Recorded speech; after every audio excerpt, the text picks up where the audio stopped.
പ്രിയ പ്രേക്ഷകർക്ക് സീരിയൽ ന്യൂസിലേക്ക് സ്വാഗതം. കൂടുതൽ സീരിയൽ ന്യൂസുകൾ അതിവേഗം ലഭിക്കുന്നതിന് ഈ ചാനൽ സബ്സ്ക്രൈബ് ചെയ്യുക. ബെൽ ഐക്കൺ മറക്കാതെ ക്ലിക്ക് ചെയ്യുക. വീഡിയോ ഇഷ്ടമായി എങ്കിൽ ലൈക്ക് ചെയ്യാൻ മറക്കരുത്.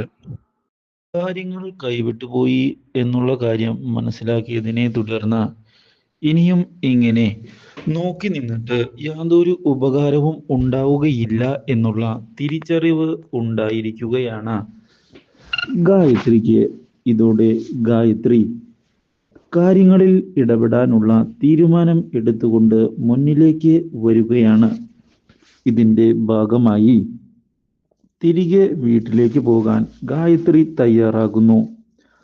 ഇതേ തുടർന്ന് ഗായത്രി അഭിഷേകിനെ ചെന്ന് കണ്ടിരിക്കുകയാണ്. അഭിഷേകിനോട് ഞാൻ ചെയ്തതെല്ലാം തെറ്റിപ്പോയി, ആ കാര്യം ഞാൻ സമ്മതിക്കുകയാണ്. എല്ലാം എൻ്റെ മിസ്റ്റേക്കുകൾ കൊണ്ട് തന്നെയാണ് സംഭവിച്ചത്. നിന്റെ ജീവിതം ഇങ്ങനെയൊക്കെ മാറി മറിയുമെന്ന് ഞാൻ ഒരിക്കലും പ്രതീക്ഷിച്ചതല്ല. ഞാൻ ദേവബാലയുടെ അസുഖം മാറിക്കോട്ടെ എന്ന് മാത്രം കരുതിയാണ് ഞാൻ അങ്ങനെയൊക്കെ നിന്നോട് പറഞ്ഞത്. ആ കുട്ടിയെ ജീവിതത്തിലേക്ക് മടക്കി കൊണ്ടുവരിക, അത് നല്ലൊരു കാര്യമല്ലേ? ഇത് കേൾക്കുന്ന അഭിഷേക് ദേഷ്യം കൊണ്ട് അവിടെ നിന്ന് പോകാൻ ശ്രമിക്കുകയാണ്. അപ്പോൾ വീണ്ടും അഭിഷേകിനോട് എടാ നിക്കടാ പറയട്ടെ എന്ന് വ്യക്തമാക്കുകയാണ് ഗായത്രി. നിന്റെ മനസ്സിൽ ഇഷയാണ് എന്നുള്ള കാര്യം നീ എന്നോട് പലതവണ ആവർത്തിച്ചു പറഞ്ഞിട്ടുണ്ട്. ശരി തന്നെയാണ്, പക്ഷേ എൻ്റെ ഭാഗത്തു നിന്നാണ് തെറ്റ് സംഭവിച്ചത് എന്നും എനിക്ക് മനസ്സിലാക്കാൻ സാധിക്കുന്നുണ്ട്. എന്തായാലും കാര്യങ്ങൾ കൈവിട്ടുപോയി, അത് സത്യം തന്നെയാണ്. ഇത് കേട്ടതിനെ തുടർന്ന് നിങ്ങൾ എന്താണ് ഈ പറയുന്നത് എന്ന് ചോദിക്കുകയാണ് അഭിഷേക്. അപ്രതീക്ഷിതമായ ഈ കാര്യം കേട്ടത് ഞെട്ടിച്ചു കളഞ്ഞിരിക്കുകയാണ് ഗായത്രിയെ.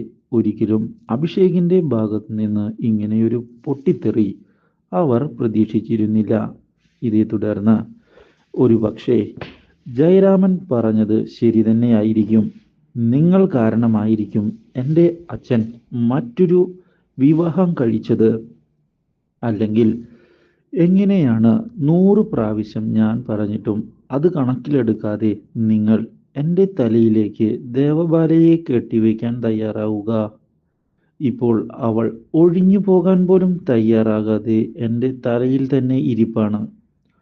ഞാൻ ഇഷ്ടപ്പെട്ട പെണ്ണ് എന്നെ വേണ്ട എന്ന് പറഞ്ഞ് മറ്റൊരാളെ വിവാഹം കഴിക്കാനും പോകുന്നു.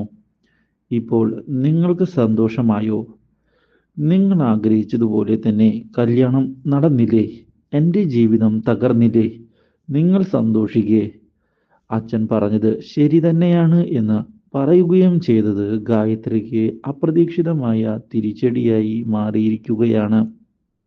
ഇതോടെ തൻ്റെ മകൻ കൂടി തന്നെ അവിശ്വസിക്കുകയാണ് എന്നുള്ള കാര്യം മനസ്സിലാക്കുകയാണ് വേദനയോടെ ഗായത്രി.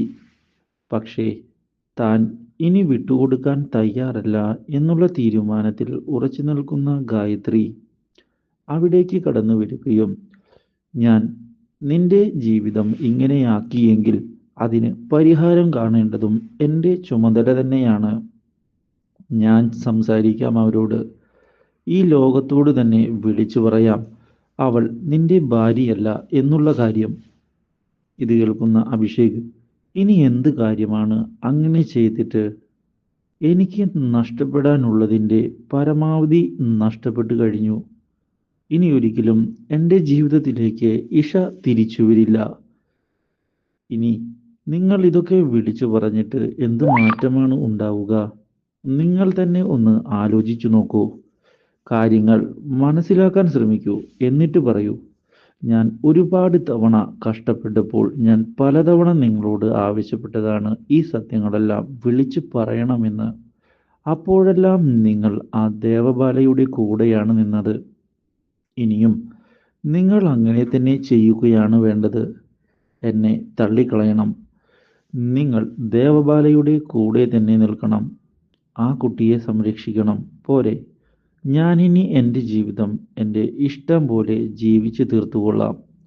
നിങ്ങൾക്ക് യാതൊരു ഉപദ്രവവും ഇല്ലാതെ എനിക്ക് ഇഷ്ടമുള്ളതുപോലെ ഞാൻ ജീവിക്കും എന്ന് പറഞ്ഞുകൊണ്ട് അവിടെ നിന്ന് ഇറങ്ങിപ്പോയിരിക്കുകയാണ് അഭിഷേക്. അപ്രതീക്ഷിതമായ ഈ സംഭവം തിരിച്ചടിയായതിനെ തുടർന്ന് ഇനി എന്തു ചെയ്യും എന്ന ചോദ്യം ബാക്കിയാവുകയാണ് ഗായത്രിയുടെ മുന്നിൽ. ഇതേ തുടർന്നാണ് അവിടേക്ക് ജയരാമൻ കയറി വരുന്നത്. അപ്രതീക്ഷിതമായ ഈ വരവ് ഞെട്ടിച്ചു കളഞ്ഞതിനെ തുടർന്ന് ഞാൻ എല്ലാം അറിഞ്ഞുകൊണ്ടാണ് ഇവിടേക്ക് വന്നത് എന്ന് വ്യക്തമാക്കുകയാണ് ജയരാമൻ. അഭിഷേകിന്റെ ജീവിതം തുലച്ചത് നീ തന്നെയാണ്. ആ പ്രാന്തി പെണ്ണിനെ അവന്റെ തലയിൽ കെട്ടിവെച്ച് അവന്റെ ജീവിതം നീ എന്നേക്കുമായി നരക തുല്യമാക്കി മാറ്റി. ഞാൻ മാത്രമാണ് അവന്റെ നന്മ ആഗ്രഹിച്ചത്. ഇഷയെ അവന് കെട്ടിച്ചു കൊടുക്കണം എന്ന് ഞാനാണ് ആഗ്രഹിച്ചത്. അതുകൊണ്ട് തന്നെ എനിക്ക് മാത്രമേ അവനോട് സ്നേഹമുള്ളൂ. നീ അവനെ സ്നേഹിച്ചിട്ടില്ല ഇതുവരെ എന്ന് പറയുകയും ചെയ്തതിനെ തുടർന്ന് എന്തു ചെയ്യണം എന്ന ചോദ്യം ബാക്കിയാവുകയാണ്. ഇതോടെ കാര്യങ്ങൾ കൈവിട്ടു പോകുമോ എന്ന് ഭയപ്പെടുന്ന ഗായത്രിയോട് ഇനി ഞാൻ പറയുന്നത് പോലെ ആയിരിക്കും അവൻ കേൾക്കുക. നിന്നെ വരെ അവൻ തള്ളിപ്പറയും. ആ ഒരു അവസ്ഥ അധികം വൈകാതെ തന്നെ ഉണ്ടാകും എന്ന് അറിയിക്കുകയും ചെയ്തുകൊണ്ട് മുന്നിലേക്ക് വരികയാണ് അയാൾ.